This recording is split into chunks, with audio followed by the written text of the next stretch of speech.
every manufacturer can drive by using our automation software, ranging from features like predictive maintenance for production critical machines, condition monitoring, process automation, factory energy management, and factory visitor management. I would like to take this opportunity and to introduce our partner Beyond Z Consulting, who are specialized in execution excellence, focused on improving productivity and profitability for companies. Beyond Z supports lean transformation, establishing material replenishment system, training on Six Sigma and Lean, and in selection and implementation of Six Sigma projects. I would like to introduce Mr. Pradeep Kumar, who is going to present this webinar. He's from Beyond Z. He will be taking over the webinar topic for today. He has close to 2 decades of experience in Lean and Six Sigma. He has led several Lean and Six Sigma initiatives as the country manager for operational excellence at Tyco Electronics and as a master black belt for India and Europe for business units. Pradeep currently works with large multinational companies, helping them drive operational excellence and implement lean strategies. He has trained and coached more than 500 engineers and managers in Lean and Six Sigma in India, Sri Lanka, China, Japan, Middle East, Thailand, Europe, and USA. I now request Mr. Pradeep to take over the webinar and discuss in depth regarding Lean and Six Sigma principles. Everyone will be muted until the presentation is over, post which we will open up session for further discussion and answer all your queries one by one. Post webinar, we will send you the video recording of this webinar. Thank you all once again. Now over to Mr. Pradeep. Thank you, Bharat. I'm audible? Yes, you are And audible. good afternoon, everybody. I'm so glad that you have joined us today. The divine forces has given us this time to think, to introspect, and to sharpen the saw. Just like they say at the end of the World War II began the golden age of economic growth, so I believe that after the war on COVID, we're going to see a new tomorrow of better living, more efficiency, and greater productivity and growth. And to this topic today, the key takeaways, what you're going to go get at the end of this webinar is why is it important to have a continuous improvement philosophy? What is Six Sigma and Lean? Why successful organizations use Six Sigma and Lean? How to select process improvement projects? How to get started with Lean Six Sigma operational excellence deployment? And what are the benefits of Lean Six Sigma and what's the step of savings which we would get from applying these techniques? So continuous improvement philosophy, I believe every company should have a continuous improvement philosophy, but it's sometimes confusing. So many choices, too many buzzwords. There's something called TQM, there's TPM, which probably most companies which have a lot of machines implement. Theory of constraint, which was made very famous by Goldratt, the Toyota production system. From there came in the lean manufacturing, Six Sigma, TRIZ, mostly the Russians made this famous. And there are business excellence model like the European Foundation for Quality Management. That's what CIA Exim has picked up, or the Malcolm Baldrige Award, which is famous in US. And talking of like a Toyota production system, there are many companies having their own production system, like the Bosch production system. I did some work with Costal. They have Costal production system.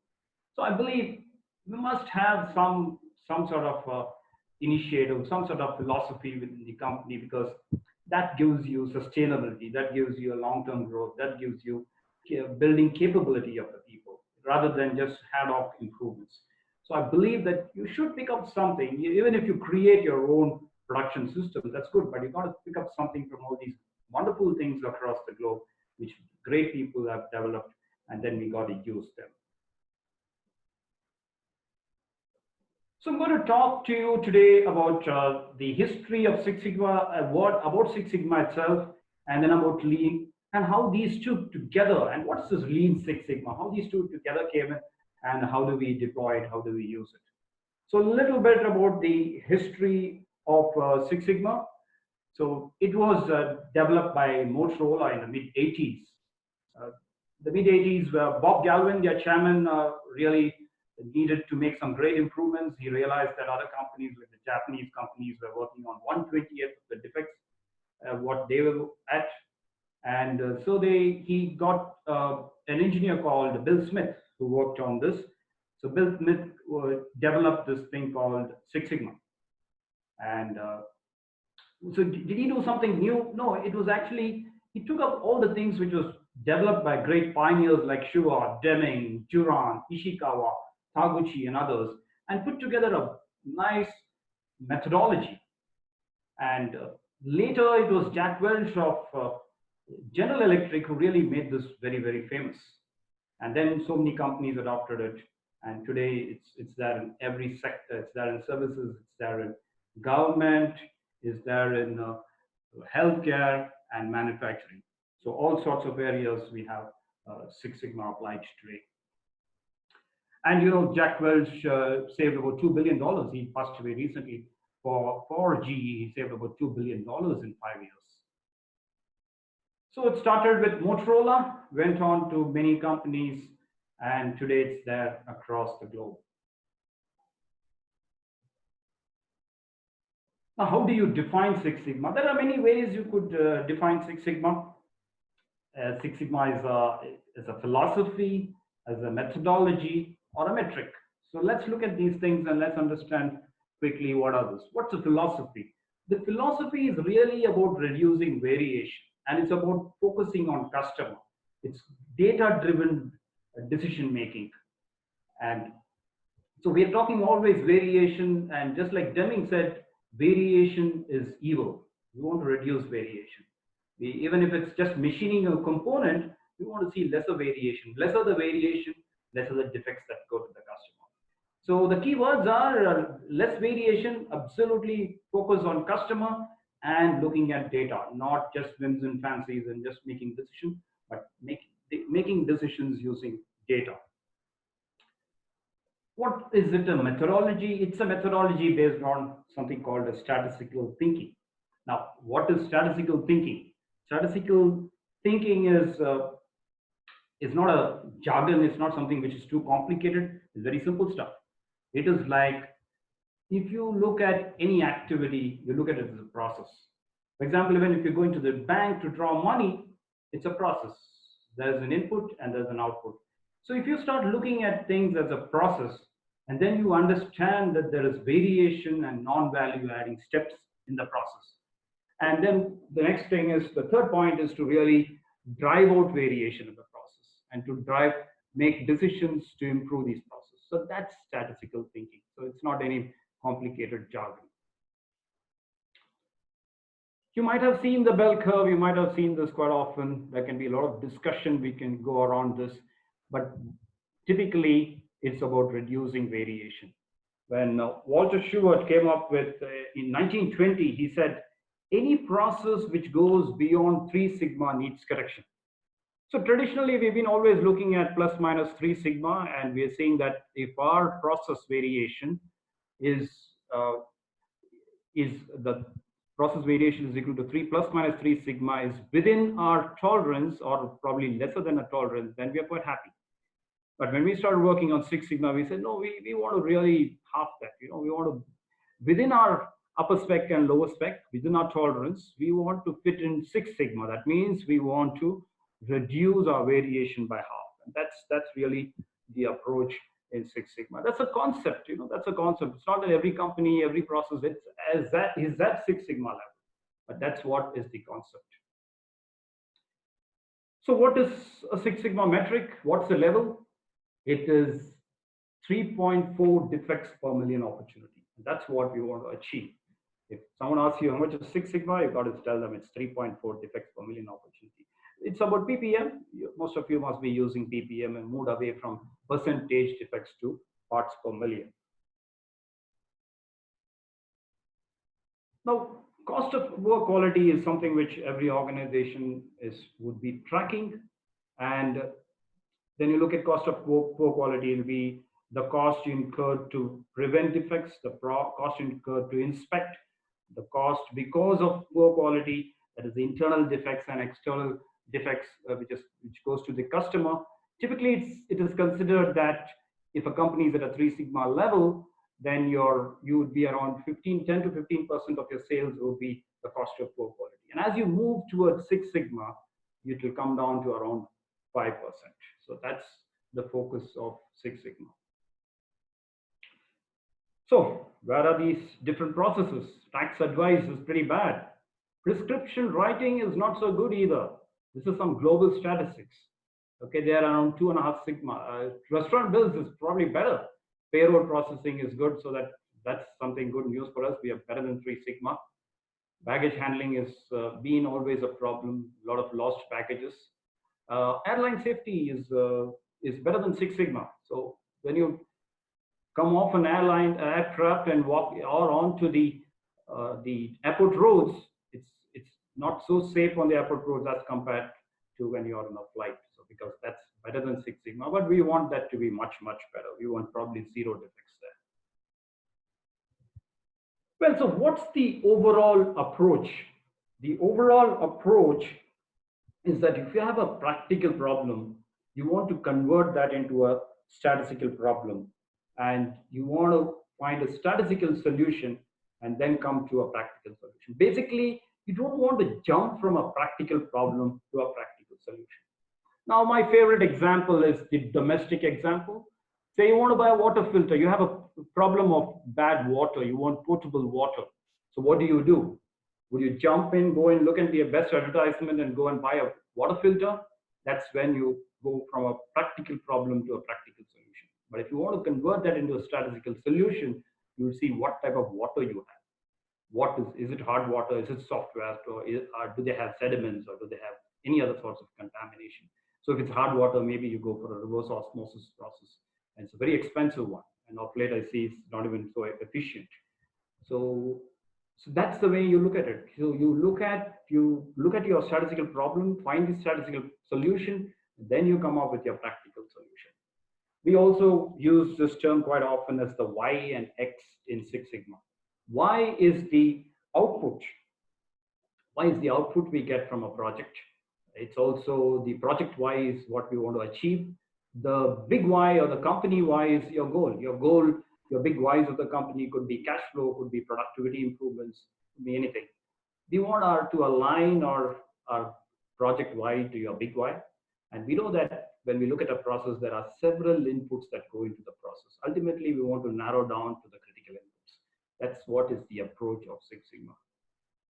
So yeah, you might have heard of bells, green bells, black bells, and master black bells, and there are some bells which below the green bells, like the yellow and the white bells. So what are these?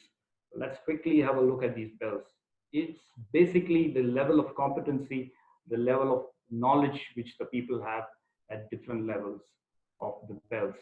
So a green belt is typically not a full-time job. A green belt is someone who would work on a project, maybe spend about 25 to 40% of the time on the project and move on to back to the original work. We do have a lot of statistical and lead tools which we learn in green belt project. A black belt would be having advanced knowledge, would be on fundamental statistics, very good communication, needs to be a good mentor, and should be able to coach green belts. So black belts are, some companies also have a level of savings. For example, when I used to work for Tyco Electronics, where they would say that green belt is like a saving of $40,000 and black belt is like $100,000. What about a master black belt? A master black belt is a full-time expert, Six Sigma expert, provides mentoring and training of black belts and green belts. So I used to be the master black belt, as Bharat said.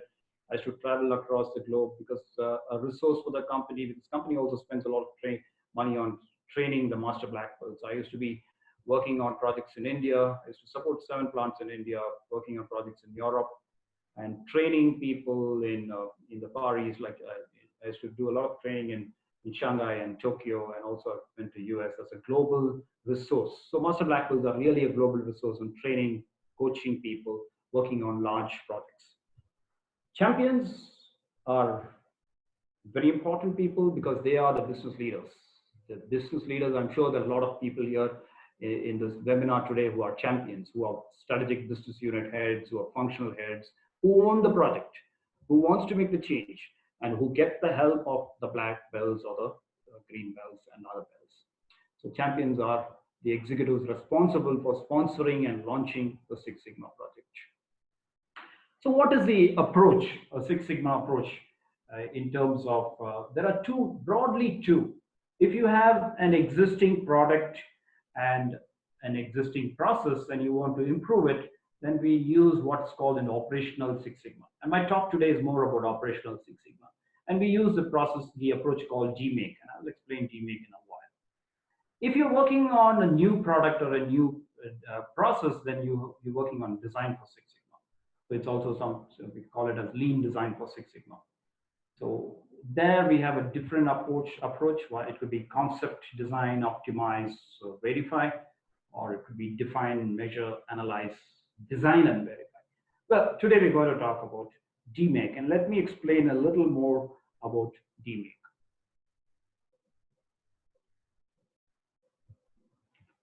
So DMake is, if you have a problem at hand, the first thing to do is to define the problem very, very clearly. The most important, you should define it clearly.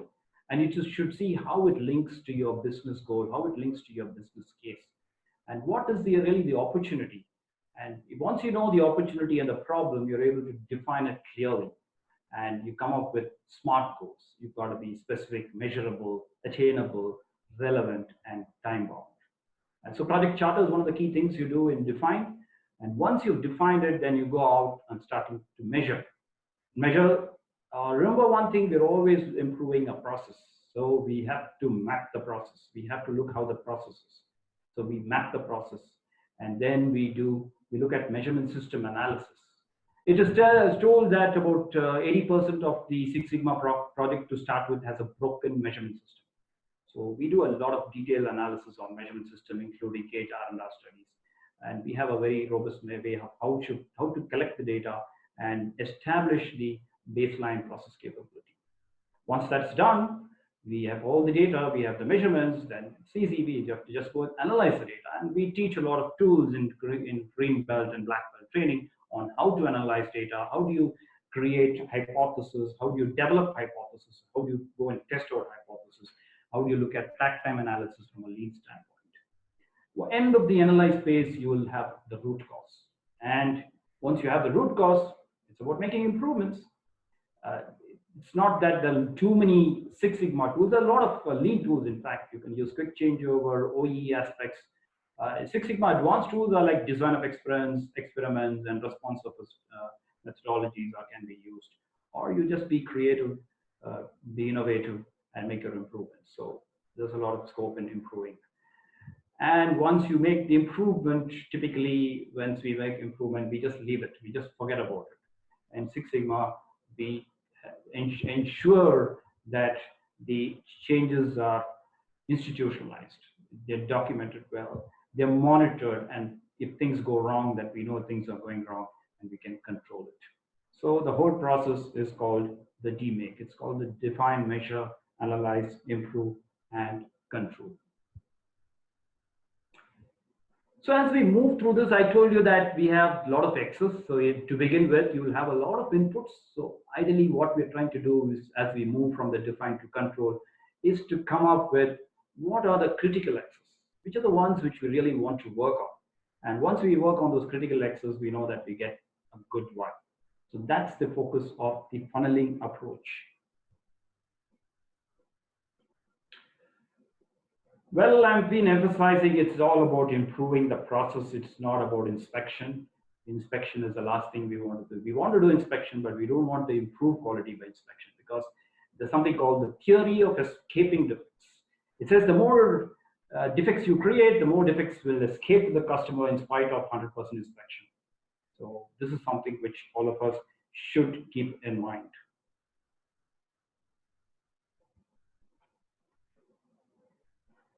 Yeah, this is some companies, it's a little bit old data I've picked up. This is about 2003 annual report of DuPont. It's more than 700 million they got savings in projects, 19,000 employees. Allied Signals was one of the pioneers, and Larry Bossidy of Allied Signals was the one who really initiated Jack Welch into Six Sigma. They saved about 800 million. Very interesting, the Bank of America worked on a lot of theft This is also the time where all of us should be very careful about cyber theft and hacking. So we got to be really careful. I think some companies can use Six Sigma to ensure that they have very safe with your with the data as well as with the money. Ford used Six Sigma also to save quite a lot of money. They saved about 2.19 billion in using Six Sigma over a decade. Well, that was for you Six Sigma. Now, let me quickly go to Lean, introduction to Lean. Lean started in Toyota. So the Toyota family used to make power looms, and then they started making cars. And when they started making cars, they wanted to learn more. And they hired an engineer called Taichi Ono, and they sent Taichi Ono to US. And Taichi Ono went and visited Ford had Henry Ford by then had come up with the assembly line, the T model of the car. He had reduced the lead time, he had reduced the cost, and made it affordable to all people. And he himself had gone and benchmarked in a slaughterhouse the assembly line. And so he learned the assembly line from the, he learned about assembly line. He also went and saw the supermarket. He said, wow, when somebody goes and picks a material, it gets replenished. So Taichi Ono came back and used the concept of supermarkets and put in just-in-time techniques. And he also improved on the thing. The issue with Henry Ford's assembly line was, you might have heard of the saying that you could get any color of the car as long as it's black. So basically, there was no flexibility in it. So he brought in flexibility, and that's why he developed the Toyota production system. And remember, it was in the 40s, the Toyota production system. So after the World War II, there was a lot of development, as I told you, and then these things happened. Lean started, and Jim Womack, who's founded the Lean Enterprise Institute, he was doing his PhD in MIT, and he wrote the book called The Machine That Changed the World. And in that book, they coined this term called Lean. So today, the whole world calls it Lean, but Toyota still calls it as Toyota Production System. So what is Lean? Again, just like Six Sigma, Lean has got several definitions. My favorite definition is Lean is cycle time reduction through waste elimination. Anything that does not add value is waste. So what does that? I'd like to show this nice definition, which I attended when John Shug was also one of the chiefs of Lean Enterprise Institute. He was in India some years back. And I picked up this presentation from him on what is lean thinking and practice. I showed this to many people and I asked them, what do you pick up? So people tell me systematically develop, improve processes, minimum resources. Very few people tell me develop people. And John Shug was really insisting on develop people. Some people also think lean is an acronym for less employees are needed. So that's really not the case. We may reduce people, but we may put them on the other project. So this is a beautiful definition of lean thinking and practice. Pradeep, some people are requesting you to be a bit louder. Can you just speak? Yeah, quite loud. Accordingly. Yeah. Okay, I'll increase my volume. Yeah. Thank you. So lean thinking. What is lean thinking? So lean thinking is the original thinking is profit plus cost equals price, and the new thinking is price minus cost equals profit. So mathematically, arithmetically, they don't seem to be, they seem to be same, but actually they are different, because what we did traditionally is we have had profit, and we wanted so much profit, we added the cost and we defined the price. But now the market demands the price, we want to reduce the cost and get our profit. So that's the approach in lean thinking. So we were talking about waste and we don't want waste. So what are the 8 types of waste? In fact, we had the 7 types, and later the 8th waste was added, which is unused creativity. And let's look at each of the different types of waste. So transportation is a waste. Moving, I've seen one of the plants I used to visit in Pune. The Forklifts are moving helter-skelter all over the place. It is scary. So I think there's great scope for them to re-layout their layout, reposition their machines. And that's about transportation. Inventories, you have seen that you know that inventory just blocks your money. Motion, I would also, in one of the examples I'm going to show to you today, where I remove the conveyor line and talk about motion. Motion is about how you can, uh, like what people do on these time and motion studies. If your hands up to move, let your feet stay put. That's about motion. It's about being ergonomic and seeing that how people can do more in a faster manner while operators are working on processes. Waiting is an issue. We are waiting a lot. We are waiting. Sometimes you're waiting like you have these big uh, heating furnaces. You put material into that and you're waiting. You're waiting for a lot. When you're doing in batches, you're waiting for a process. Producing is overproduction is always a waste. So I used to work long back for a washing machine company, and the idea was to just produce. I used to be a production manager many years back, and the idea at that time was to produce with no stopping, just keep producing. So we used to produce so many washing machines, and it used to be all over the place. It used to be with the dealers, it used to be with the retailers, and it used to be just overproduction. Just imagine a COVID situation that you're overproducing, and what happens, and everything gets locked down. So overproduction is a big waste. Unnecessary processing. So I know in one of the projects we worked, there was a tape they used to put on every part because there was a mark coming on the part. And then we looked at it and said, why don't we take the play tape and put it on the tool, on the pressing tool? And huge savings. So sometimes we do certain things which are not necessary, or it's over processing.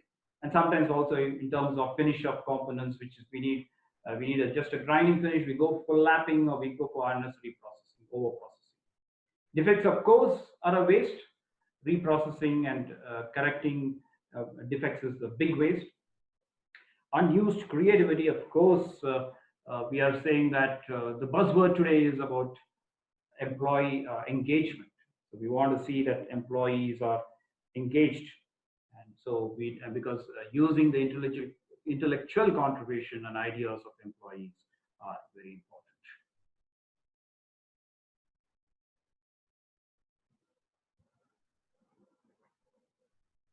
Actions to avoid waste. We have transportation. We have locate machines next to each other.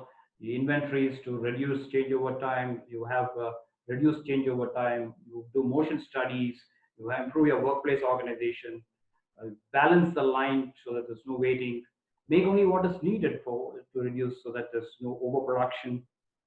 Defects is do it right and identify the root cause and error proof. Unused creativity is increase employee involvement and teamwork.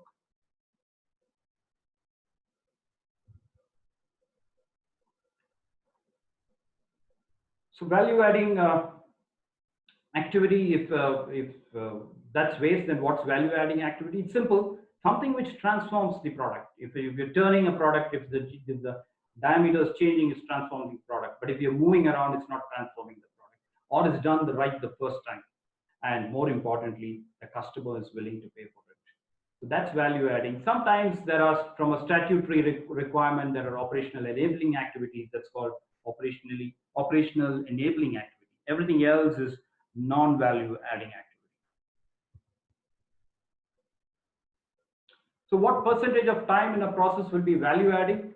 Typically, we say this is like a global number. It says 5% is value adding, a small percentage is value enabling, and a big, large percentage, around 90%, is non-value adding. Maybe companies like Toyota may be hitting at 50 or 60%. Not sure on value adding. So how do you look at this? Let's look at this outpatient department analysis. See where the meeting the doctor is really the value adding. It's about 8 minutes. It's about 4.7%. That's value adding. And there are some things like where you have a prescription, where you provide samples, or value enabling, and a large percentage is non-value adding. So the good news is that a lot can be done. There's a lot of scope for improvement. So the lean principles itself is you identify value from a standpoint of the customer, and then what we do is we map the process, we map the value stream. It's about mapping the process, and idea is always to have a clear flow. You have for example, you have an order for a laptop, you get the order, produce, and give it. You can keep some sub-assemblies rather than having pile up of material, having too much of WFE in line. And sometimes you can't establish, you can't have clear flow. You need to have a pull. For example, if you go into a bakery and ask for a cake, they may have to produce something and give it to you, because the time to produce the whole cake may take time. So you need to keep some stock, and that's where the supermarkets come in. So where you can't flow, you pull, and then the whole thing is about pursue perfection. And that's the 5 lean principles.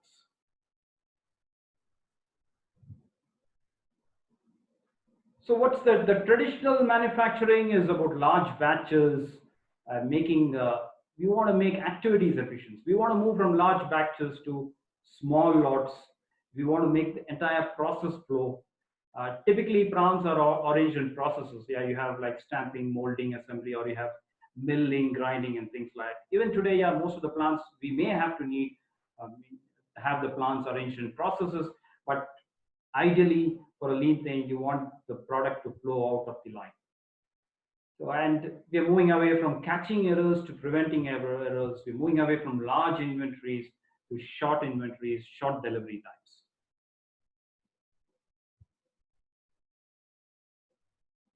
So that was lean, and that was Six Sigma. What are this combination? The combination is a wonderful thing. It's about Six Sigma is reducing variation, it's reducing defects, it's optimizing the process.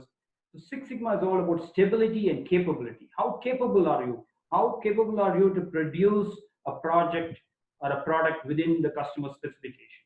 Lean is about making things faster, about eliminating waste, having a customer pull off from you the parts, and employee empowerment. So this is a really powerful union. Benefits, in Six Sigma and Lean is about reduction in errors and defects. You know by now, having looked at it, doing things faster, productivity, of course, you reduce the cost, improve product and service design development when you're doing design Six Sigma, customer retention, and market share growth and culture change. When you retain customers, definitely your market share growth, and then you have and improved culture. Improved culture is really my favorite, because I think when I worked for Tyco Electronics, we did about 10 years, and we saw a tremendous change in culture. People who would come from Europe, the other master black belts, would say, Pradeep, I'd love to come and work here rather than going to Ukraine and other places, because I see this great culture here.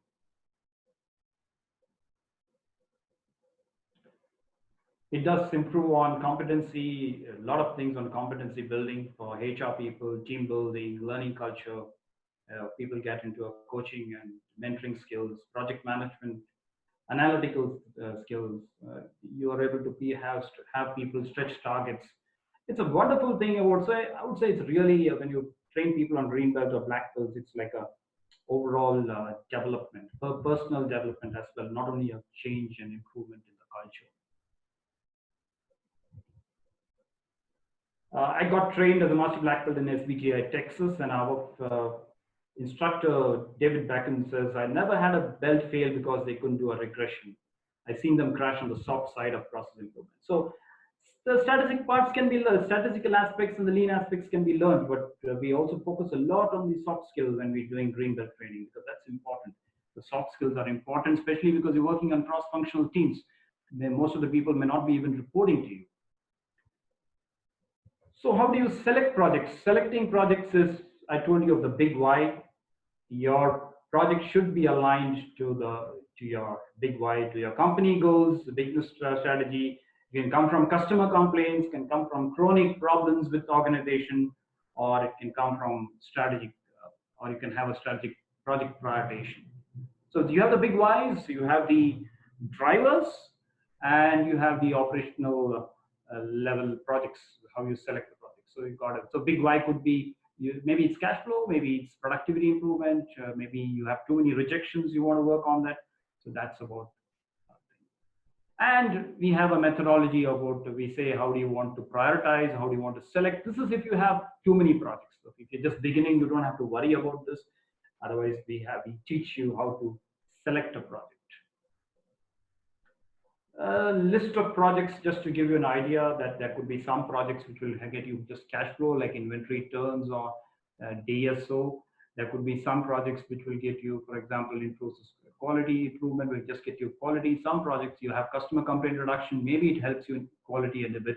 So you see a lot of things we do have EBIT as one of our priority, but nevertheless, if there is a project which is just working on quality, we will work on that project.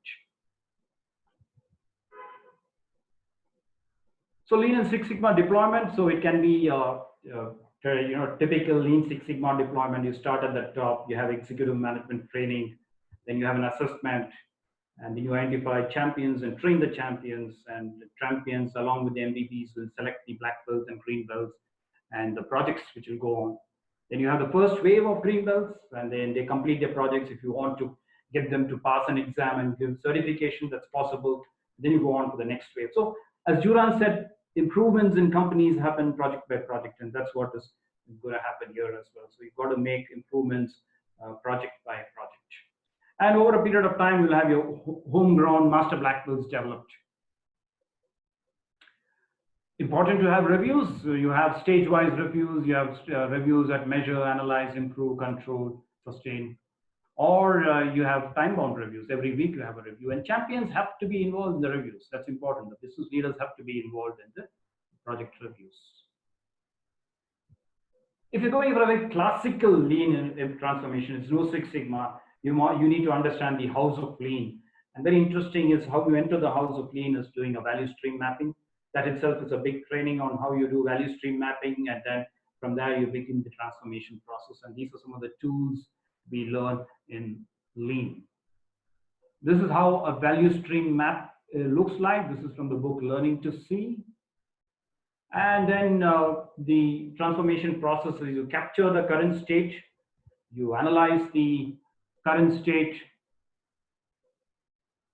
then you design the future state, and you create a deployment plan.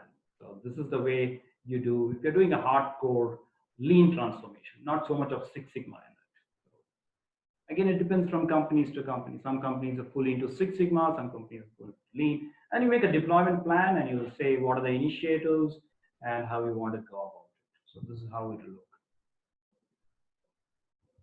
Okay, so that's pretty much about lean and Six Sigma. And now we'll see how do we use, what are the benefits? How do we see what sort of projects? I like to share some projects which I've worked on, which will give you some idea. Okay, and this is something I did outside India. This is about reducing WIP interface. It's a very large project. We have more than 200 people working on this. This only particular one line is a huge line, and at the end of the project, we could reduce. We could move out about 68 people to another line. A lot of improvements about clubbing operations, eliminating operations, making the process improvements, making motion studies. My favorite, the greatest improvement was removing the conveyor belt. And I had a lot of opposition on that, because people told me, the Japanese put in the conveyor belt, and you can't take this off. But I had to remove the conveyor belt. I had to put in a single piece flow on, parts moving at one piece of flow. In this case, I told you about motion. I saw that people were taking parts. The conveyor was moving at such fast speed. People were taking parts, putting on the tray, and then taking it out. I said, this doesn't work. I don't need the conveyor. It's really hampering. So the parts per hour per person moved from 43 to 53. The WIP reduced drastically and further. And 1 year back, I went to that place, to that facility, and I saw that they had removed conveyor lines in all the plants they had and all the lines they had. Yeah, this is one of my oldest projects I worked on. It's on inventory, right? Inventory. It's actually about molding improvement, not inventory. So the mold process was optimized. We did a design of experiments and to optimize the process. And this is coming. This graph is come from Minitab. It's about design of experiments. Material variance we reduced. by from 2.5% to 0.5%. There was a stud missing thing, which we had a full error proofing in place, so that was reduced. And there was an interesting thing of a weighing scale where we did a R&R study, because we were using weighing scale to count the molded parts, and found that the gauge R&R, which is the measurement system analysis, was bad. So we worked on that and we improved that as well. So this is actually material variance reduction. Yeah, and yeah, this is about inventory write-off. What I liked in inventory write-off project is that we could use all those techniques which we typically apply in manufacturing: C&D matrix, FMEA. FMEA is typically by the automotive companies, Pareto, where we could look at different critical reasons for write-off, do a very good analysis, and save quite a lot of money on this. Inventory write-off was about 2.4%, which we reduced to 1.4%. Inventory turns improved, so it's about 6.6 crores INR annualized savings. You'll always say that savings are annualized. That means we looked at what happens for the next 1 year, how the savings are calculated. And this is on the bad debts. So this was very interesting for me to work on an accounts receivables thing. Again, here we could use all those tools like the Pareto analysis, and even looking at data, putting the data into Minitab and looking at histogram, looking at the distribution of data, the normal distribution of data, how much of variation is there, and also plotting data in like an IMR chart. And a lot of things of statistical tools was used in this project. Bad debt provision reduced from 2.9 to 0.5%, and the day sales outstanding reduced from 90 days to 75 days.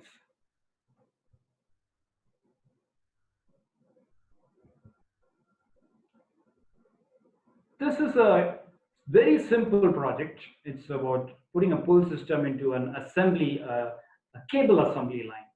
If you see, the initial one was that there were several operators who would orient this. They would put all these connectors, put it together, and just put it on a hanger. And then someone used to take it and do the testing. What will happen is all used to get entangled. We just made a small change in the layout, and we said, okay, we are organized in such a way that the person who is doing this connections before giving to the crimping person will almost hand it over to the person. So there's no hanger there, and the space reduced. That was good. The cycle time reduced. But just look at the PPM. The focus was not to work on quality, just to work on improving the process. The PPM reduced from 33,000 to 3,800 just by working on. So that's why sometimes we say lean does magic. So this was a wonderful project. This is another project which I worked on overseas. We use the concept of cellular manufacturing, and also the concept of window of waste. Window of waste is that if some production happens, if you can inspect at source, it's called quality at source. If you can check quality at source, that's the best thing. The worst thing is that the customer is checking quality. So that's called the window of waste. You see this line, the first line, you have this inspector sitting right at the end. By the time it reaches the inspector, there's so much of chaos. But we sort of put this. People were quite excited. The plant manager was quite excited about this. We were doing it on a weekend. He said, okay, Monday morning, I want to come and see how this thing is changing. And we changed the line. And the whole concept changed from a straight line to cellular concept. It was still a very complicated thing. They had to look under the microscope and do some welding. It was not easy, but that's why the defects were still high, but reduced from 12,000 to 3,700 ppm. And WAP reduced drastically from 40,000 to 10,000 pieces. So great improvement, but we had to further work on this. So overall, the savings were about $280,000. This was something which did in US. Very simple project. It's about just looking at material variance. There are a lot of commonsensical issues about how the material was variance, how the material was getting lost, getting stuck in machines. how the counting technique was not the right way to count it. And so the WIP reduction was about 12,000.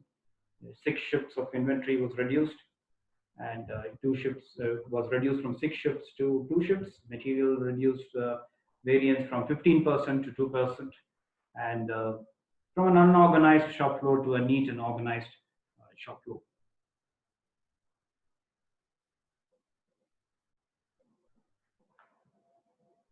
So this is about a project I worked for a German company in India, where we developed a material replenishment system, designed and implemented parts withdrawal Kanban system. They moved out the warehouse to outside, and we established a milk run system, and great reduction in WIP.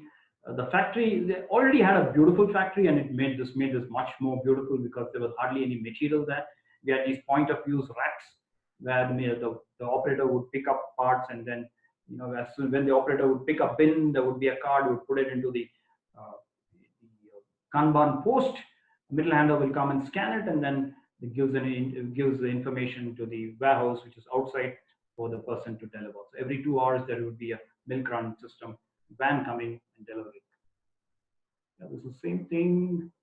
And there's another list of big list here, which I just want to you just want to read them through. Maybe some of them relates to you, like value stream mapping and footprint reduction, reduce the footprint, welding and painting reduction. This I worked in a plant in Pune. Worked in a car factory. They had something called a dough weather strip. Die casting, you see, it's not in ppm. They are at like, so some of the factories I've seen die casting in India, or the furnaces, they are quite outdated. They are quite unsafe as well. But the rejections are very huge. The hobbing machine, the ppm moved from 55,000 to 2,000, and reducing defects in forging. This is also a factory in Delhi. Engineering projects. I worked on a chip design company that was putting a design peer review. So not a classical Six Sigma approach, but I did take techniques from that to put that to improve their peer review. Improving the seating computer-aided design analysis. Reduce the cost of ownership. Today, companies are beginning to look at, rather than getting more of service costs, to reduce the cost of ownership. And the mass packaging is about really reducing the weight in the multi-utility vehicles. There are others like accounts receivables. I think I've touched upon it. Warranty cost. These are transactional costs, inventory cost reduction. Yeah, so improve warranty reduction, price reduction of spare parts purchase. Just put this to give you an idea. This is about a lean project which we worked on, and how we had different approaches. Cell design got us some space. Quick changeover reduced the time. OE reduced, improved the productivity. Working on standard work improved the output. So these are pretty much. And so that's the end of my presentation. And now we have some time, Bharat, I think, for question answers. I'll be happy to take them.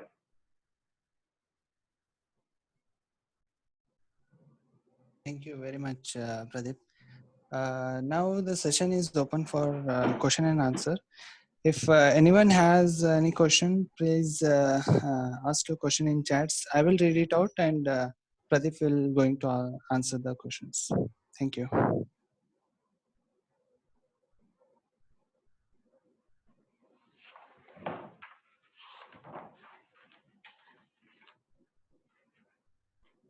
Yeah, Pradeep, one question is Kaizen is alternative to Lean Six Sigma?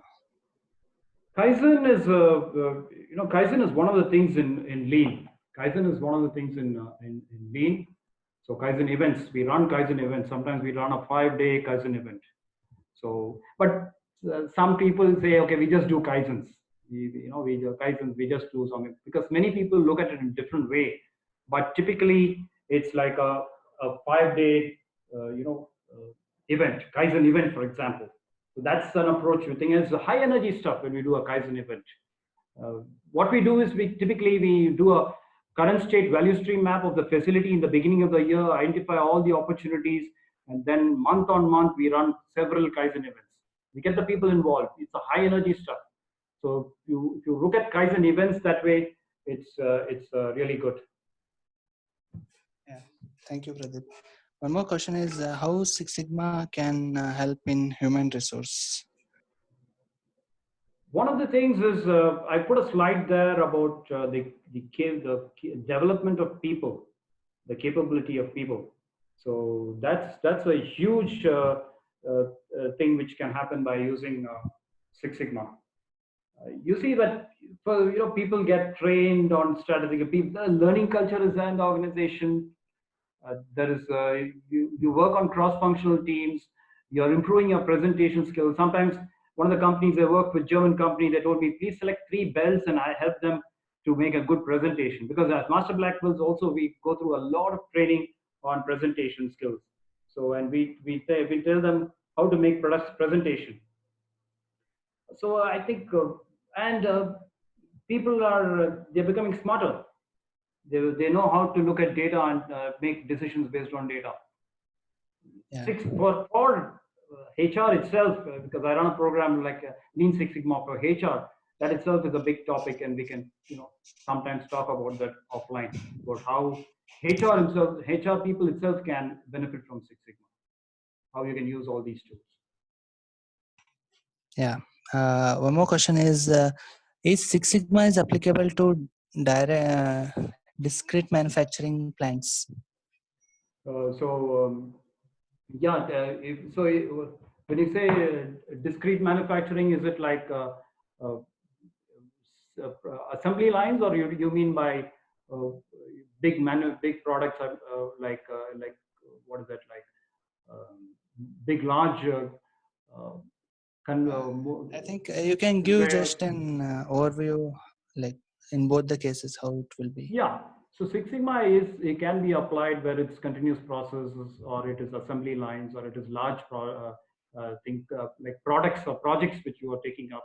So it can be, suppose you're making conveyor systems, for example, you can apply Six Sigma everywhere. You can apply Six Sigma in IT, you can apply Six Sigma in healthcare. Six Sigma can be applied everywhere. Yeah, one more question is just in time is similar to Lean Six Sigma? Yeah, JIT is one of the aspects within Six Sigma. So basically we use through the Kanban, we have better replenishment system. So GIT is part of Lean. It actually comes from Lean.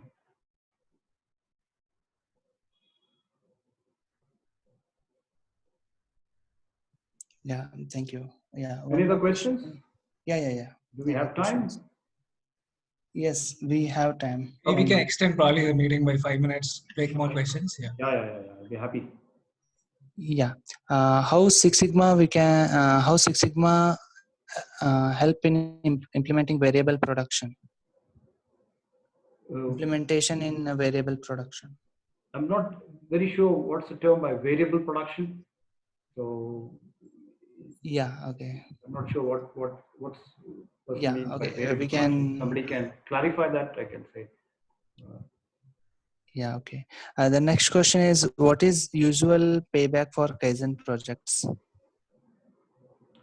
Kaizen projects, when you do Kaizen events, so the change is very fast. So I'll tell you, one of the projects which I worked on was just workplace organization, and we had huge customer complaints because of mix-up problems. And by doing that, the customer complaints, the in-house rejections, was like every day there was one defect found out, and that was just completely gone. So the return you get from a Kaizen event is immediate in a week. You may plan for about 5-10 weeks ahead, but it's fast. So Kaizen events are the thing is fast. And if you're making something where you can reduce cost, then definitely it depends on what is the original cost, but you can get big savings as well. But generally, small Okay. projects are taken up, but they're wonderful. Yeah. Okay. Next question is from Pranav. Is 5S a part of Six Sigma? If yes, then how? 5S came from Lean. 5S came from Lean, and if you look at the house of Lean, one of the first things we do is to do layout and to do 5S and standard work. So 5 years is workplace organization. Yes, it's part of lean. Yeah, continuation of that question is like how impactful is fires as a tool? True, 5S is the basic thing. It's brings in efficiency. So it's without 5S you can't really do any other aspects of lean. So you need to have 5S in place, and it has to be done the right way. And we've gone to some fantastic factories, look so clean, and they say we do 5S, and we could pull out big issues in them. So 5S is just not looking at a clean factory and say, oh, that's 5S. No, 5S is just beyond that. It's about bringing efficiency. Can I take a part within 30 seconds? Can I pick a part? Can I keep things in the same place? So, Okay. yeah. Yeah. Next question is from Shahin. How to fix bottleneck using Six Sigma or Lean? Yes, that's a little big question, but we can definitely look at bottleneck issues and see. So typically, what we do when we're looking at lean is we match the production with takt time. So what we really do is to takt time. Takt time is the rate at which the customer demands the production. And then we want to see if our bottleneck is actually slower than the takt time, then is a concern. If it's not, then I may not be even concerned with it. So that's really about looking at bottleneck from a standpoint of takt time. Am I meeting customer things? Sometimes, yeah, sometimes you may put two machines required to do the same thing, but it's about balancing the line. Yeah. Okay. But we do a lot of work on that, definitely. Yeah. Next question is which is the certifying body for these green belt and black belt? Actually, there is certifying means if you want to get it's just for green belts and black belts. There are like TUV is one of the things. ASQs there are so many agencies today who are doing in TUV is one of the common which I work with here. ASQ is also there, but ASQ is much more expensive, and there are many other things in the US. Yeah. Thank you. And next question is uh, Lean is waste reduction and Six Sigma for quality improvement. How could we implement at the same time? Yeah, they're very much hand in hand. So if you want to put a JIT system in place, and if you have bad quality parts, for example, if you tell your vendor that I need parts or just in time, and your vendor is not giving good quality parts, then you can never implement JIT. So it's very important that you have good quality parts. So they sort of very much complementary. Yeah. Next question is from uh, Savant. He is asking like how Lean and Six Sigma will be benefiting in construction products manufacturing, and what will be the turnaround time? The turnaround time is all depending on the intensity of the project. So currently I'm working with a company, infrastructure development company, and doing some training for them on online training actually. They actually make runways, and we have been discussing about what sort of things. They can run a lot of projects. I think there's a huge requirement, initial requirement of this in the construction industry. I always keep talking about my um, the uh, the people who worked on our construction, the architect, and say that they should learn a lot of tools from us, especially the failure modes and effect analysis and so many other tools, because I can look at failure before it happens and not after the construction is completed, including your drainage systems and water leakages and so many aspects of it. So it can be used very well in the construction industry. Yeah. Okay. The next question is from Premanand. What are the practical difficulties while implementing Six Sigma from people, system, and management? Yes, that's a good question. Most important is the management. So if the management is very clear, management wants to drive, then there's no issues. And that's why we start with executive management training, and then we have the champions training. The champions know what they are, what really this is, and get the people involved. There may be a vice president of sales or the vice president of finance who does not know what is happening. Get everybody involved. So the communication is very important. The right training is important, and people involvement is very, very important. So getting communication, training, involvement, top management focus. And that's why when, for example, General Motors, when Mary Barra said, yeah, we want to do OPEX, and then everybody does OPEX. So it starts at the top. It just starts at the top. If it doesn't start at the top, this doesn't work. Yeah, thank you. The next question is from Ramesh. Yeah, there are 3 6 Sigma belts. So which one is better for manufacturing industries? You typically we would, if you're starting with, I would say just go start with the green belt, so that you know that you get benefit of it. The time of training and the costs involved are less. So you start with green belt and then go ahead with other belts. Yeah, okay. Thank you. And the next question, how Six Sigma is beneficial for project management companies? For project management companies, it is about it has to be very specifically looking at when we do any Six Sigma project is looking at what the problem is. So if the problem is our turnaround an issue on a project?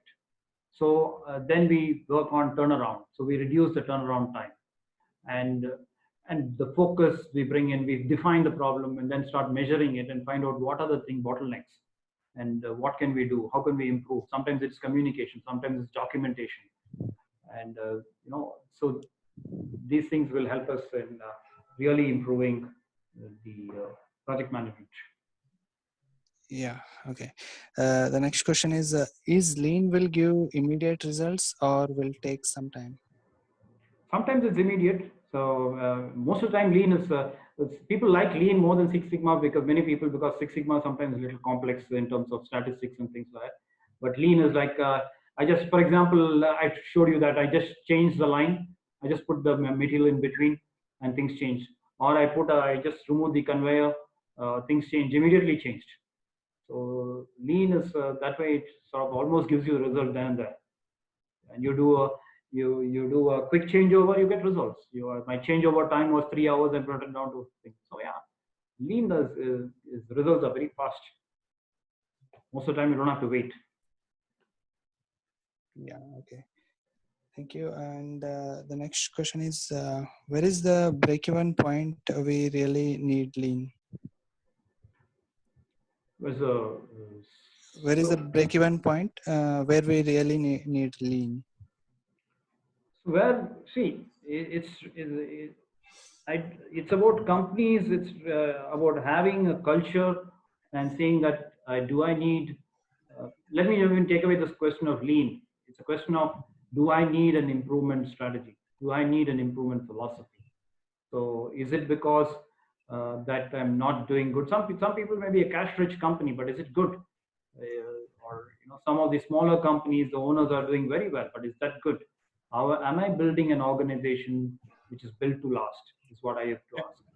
Okay. Pradeep, I have one thing to add. Since we are getting a lot of questions, which is good. If the question requires a very large explanation, we can definitely get back to them offline.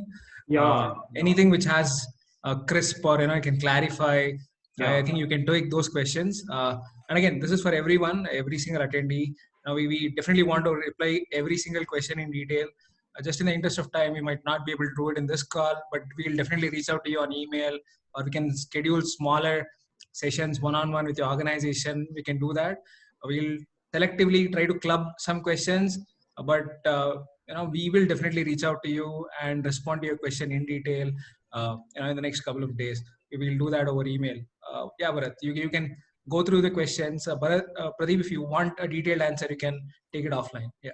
Yeah, I know. That's why I just thought I'll at least give a bit of answer, so at least people know. Sure. Yeah, helpful. Thanks. Yeah. Yeah, okay. The next question is like, is there any time limit to be followed to implement Lean Six Sigma?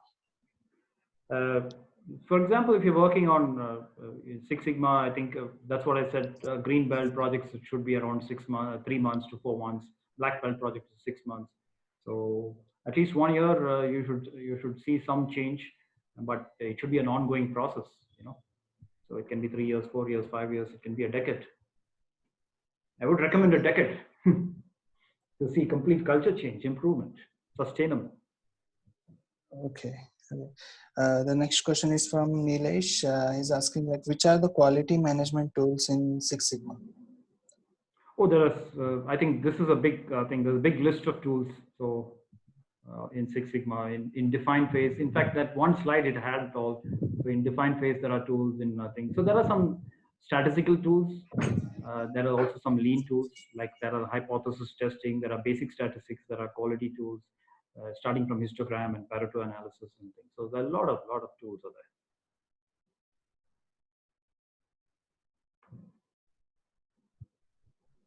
Yes, next.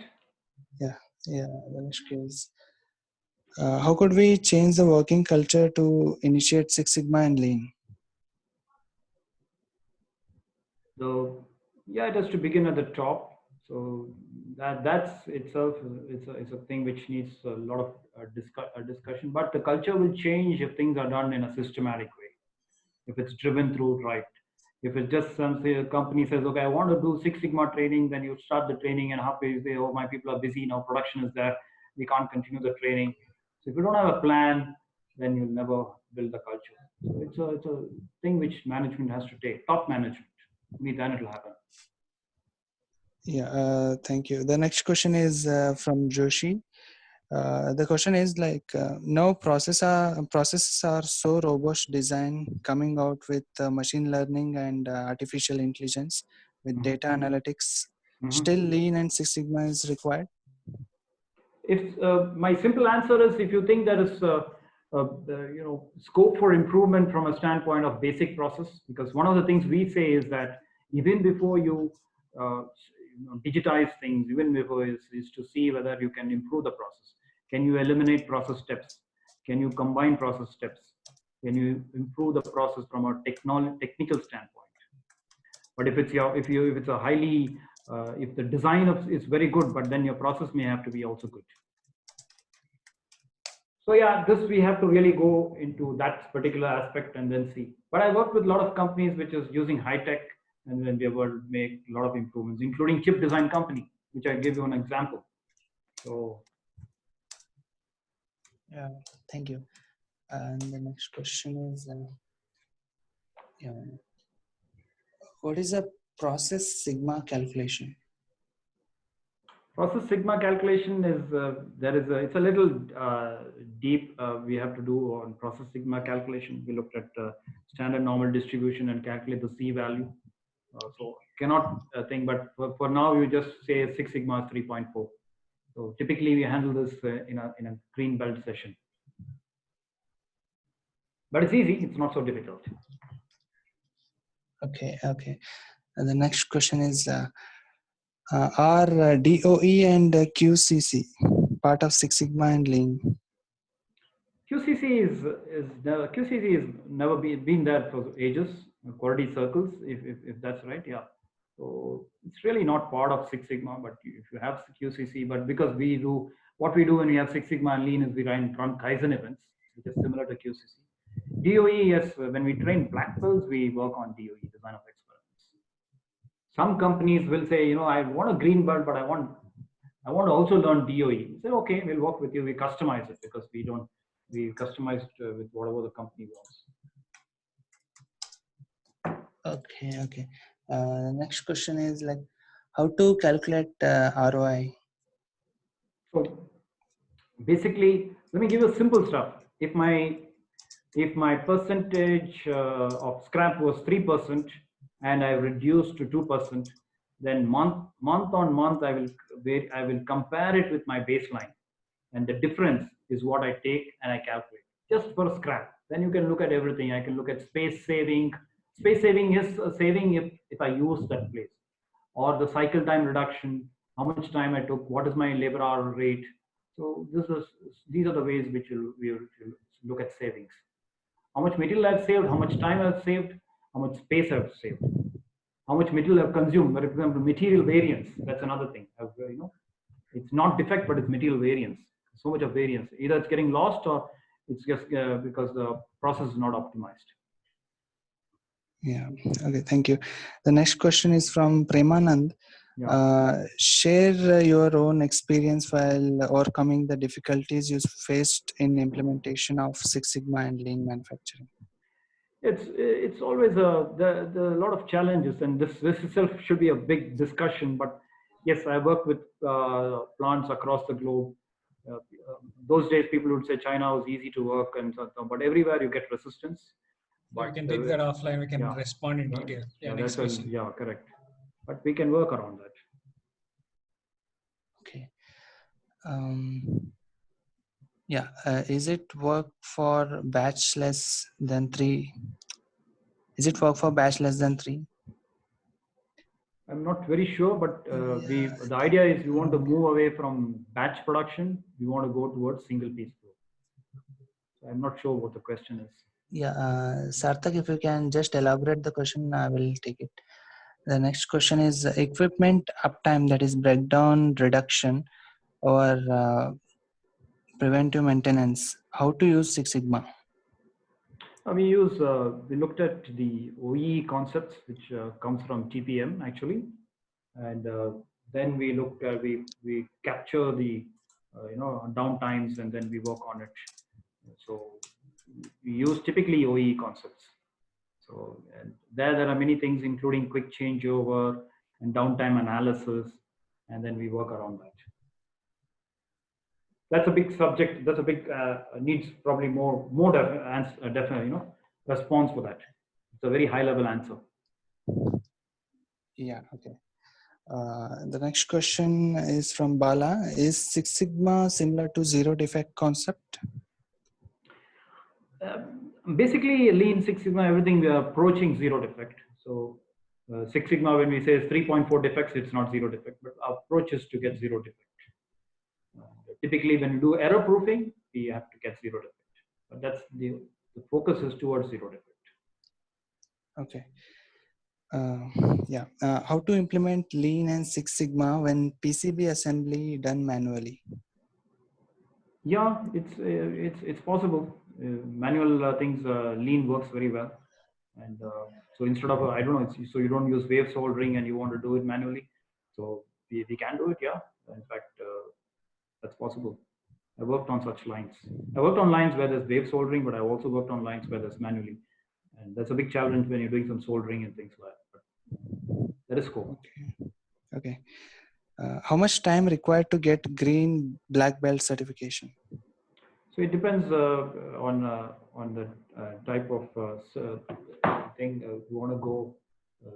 For example, if you're working with some thing like a TUV year, you can do a training and get the green belt certification. So it's pretty fast. And for black belt, they ask sometimes a project. But ASQ, I think, will ask you for a project. They may ask you for more details. There are other American companies also which is given the certificate. Okay, the question is from Manjunath. After going to Lean, what are the tools to sustain it? All the tools which we all the tools are to be used. All the tools we learn would be used in sustaining. But if you're just talking of control, then it's about control plan and it's about control charts. If it's a Lean Six Sigma, that's the thing, because we're monitoring it. Yeah. But nevertheless, we need to work with the tools, right? Isn't it? Yeah. Thank you. The next question is from Pramod Patil. What type of career requires Six Sigma Green Belt certification? I think today everybody is asking. All the recruiters are asking for Six Sigma, be it manufacturing, be it supply chain, be it IT, be it all this e-commerce companies. Everybody is looking for Six Sigma. It's become like engineering has become a basic qualification. So this is becoming a basic qualification. I think because there's some learning there. That's the thing. I don't think they're using it as much. Most of these companies. I don't know. Maybe they're using. But there's some basic learning there. It gives you some structured thinking. Yeah, okay. How Six Sigma helps in inventory control? Yes, so the Lean, in fact, quite a lot of Lean. So I told you about the projects we worked on: inventory reduction, inventory write-off, So we would work on that, and especially when we work on lean, we do that. We put in material replenishment systems, pull systems, Kanbans, quick changeovers. So all these things help in reducing the batch size and reducing the inventory levels. Okay. Thank you. Yeah, the updated question from Satvik is that like the batch which he told less than 3 is the product batch. So the question is it work for product batch less than 3? So I don't know what sort of thing, but yeah, if we're really not even looking at batch, we're looking at single piece flow. So one piece flow is also good. Maybe this thing needs a little more discussion on that. Okay. The next question is from Joshi. Is there any limitation for this tool Six Sigma? Limitations as such, I don't think there's any limitation. You can always apply it across. If there is a process and we can improve the process, we can apply that. But you should have correct data in place. So maybe the answer is that you need data. You need right data. Otherwise, also we will work with that. We will work on improving the data. Okay. Yeah. Checkpoints that are mandatory while starting Six Sigma and Lean. So sorry, I missed the question. Is there any checkpoints which we need to check while implementing Lean and Six Sigma? You need somebody who can help you that. So it's not that you should just try to do it yourself. So that's the thing. And that when we do that, then we help you on any. It could be anybody. It could be any consultant, or it could be an internal resources who knows it. And that's thing. So the way I showed you how you go about implementing the whole implementation. Okay. Yeah. How to decide that project is of which level, that is green belt or black belt? Sometimes it's about the complexity, and many companies also talk about savings. When I used to be in Tyco, we used to say $40,000 is green belt and $100,000 is black belt. I don't know what type of numbers today some global companies are talking, but that's one of the things. And also it's complex. For example, if you need a lot of DOE to be done, so I would really recommend the black belt. Okay. The next question is from Bala. Is there FMEA review and update required after actions implemented for Six Sigma? Yes, FMEA, as you all know, is a live document. So if you're working on an FMEA, you need to keep that live. It never closes. FMEA will never close. It's a live document. Okay. Yeah. How much time it will take to implement Six Sigma in project-based company, and what's the process? Again, it's the same thing like the earlier question I had answered. So it depends on, you should set aside at least 1 year for any company to get something, because by the time we say, if it's a green belt, we say 3 months, but eventually it becomes 6 months. And then by the time you see results, because then after you finish the project, you want to look at savings for another year. So I want 1 to 2 years, you have to set aside a thing, but you will get results, but you want to capture the savings. Okay. Yeah, the next question is from Velu. How is savings to be calculated, whether it is a virtual or real actual cost saving? Yeah, I think earlier also I answered that, because savings is calculated real, it has to be done. I think some companies just mess that up. They say, okay, so much savings and forget it. You got to look month on month. Really, did I make a difference? Is my scrap less, or is my cycle time less? Did I use much lesser material? Actually, and that's why we make a project charter and get it signed off by the financial controller, and they should say, yeah, this makes sense. So sometimes I've seen people working on projects and then finally going with the savings, and finance people saying, no, I don't think this is any savings from your project. So got to be very careful about that. Okay. Next question is from Michael. Which Six Sigma certification is beneficial in real estate segment? Certification it's all about what you want to do, whether you want to do green belt or things. So it depends on things. So I guess I would say always a green belt is good for most certification, most businesses. Okay. Next question is, should a DFSS approach to be taken for new projects? Yes, new products, new products. When you're doing design, it's DFSS. Okay. Out of 7 waste, which one will be more important or impact in a project? It depends from project to project. Sometimes it's overproduction. Defects are there in all the projects. So I've read a lot of things. Some people say this is the most important waste, but I would say it's like depending on what really is the kind of thing. So you got to, I would look at a process and see what waste is there. That's the waste. That's what I would work on. Okay. Uh, how to find that Six Sigma has started working? When you get results, when you get business results, and if you're seeing improvement in the capability of people. Okay. Okay. Types of VSM. Types of VSM is supply chain, detailed, facility level VSM is broadly you can classify into 3 types.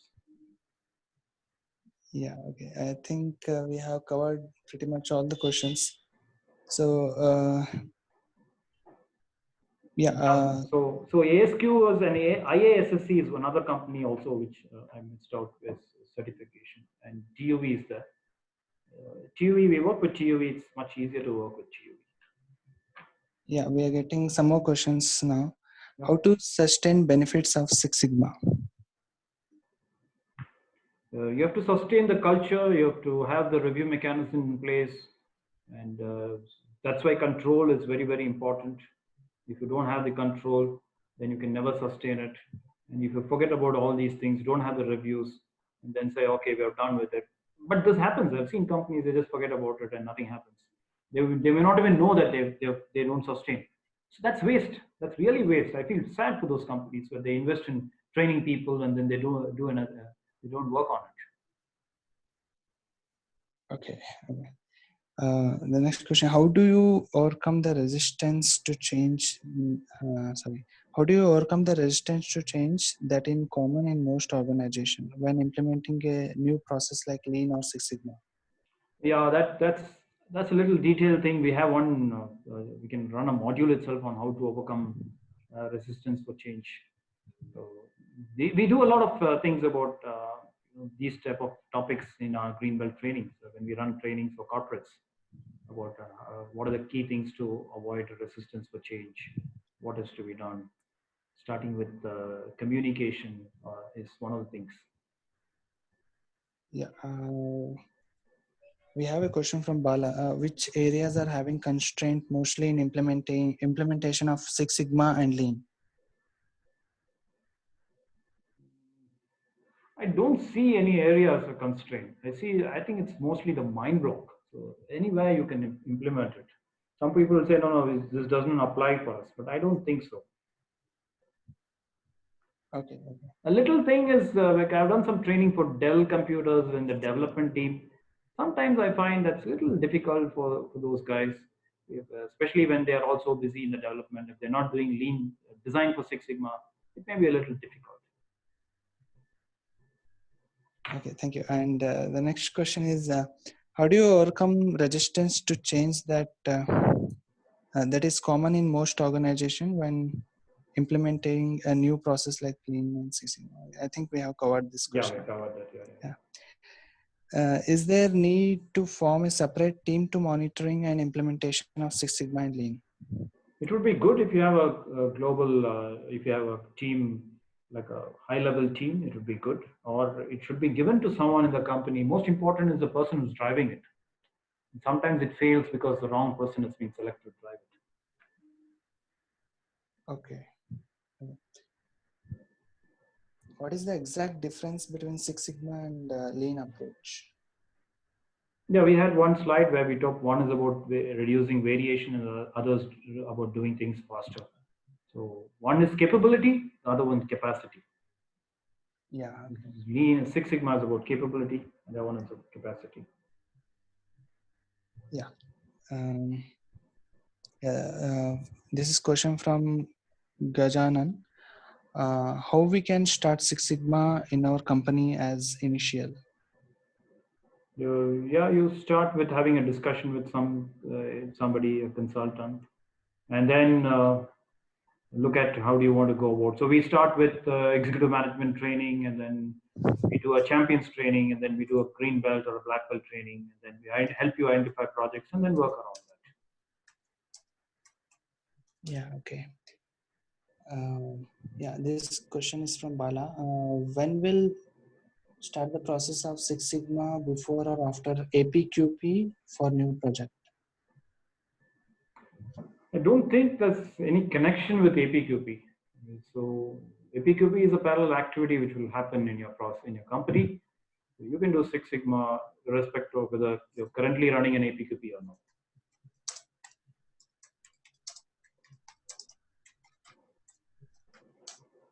Okay.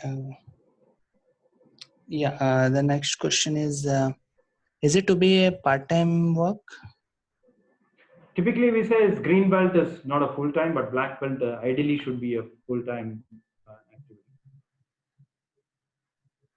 Okay. How do you differentiate between TPS and Lean? Which one is effective? Mm. Oh, TPS and Lean. TPS is actually TPS. Lean came from TPS, so it's the same. Only thing is Toyota still doesn't call it Lean, but the whole world calls it Lean. And maybe they know to do some things better than most people. That's also there.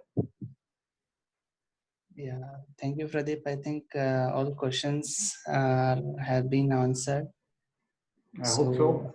I hope Yeah. because we didn't get their response, but it's because of so many people and so many questions. So I hope satisfied everybody, but we can surely get back for a more detailed discussion in case some of my answers were not very satisfactory. I know because of all the time, the paucity of time, I had to sort of give some one-line What we'll answers. do, Pradeep, is we'll probably collate all the questions. Yeah. We'll publish. We'll take your responses. We'll also add some responses, and we'll probably put the document out. We'll email every single participant with the responses. So then everybody gets to read everybody's question and response. So in a detailed way. So we'll do that.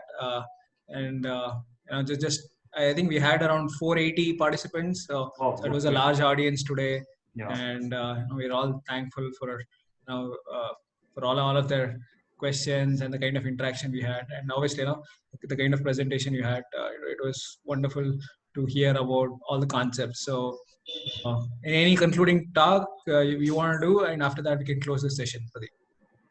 No, I think I really enjoyed thing. I don't know, somewhere in between people, I got a feedback when the voice went down. I don't know why. I thought I was quite loud. Anyway, I hope otherwise it went well, and I'm so glad to see so many questions.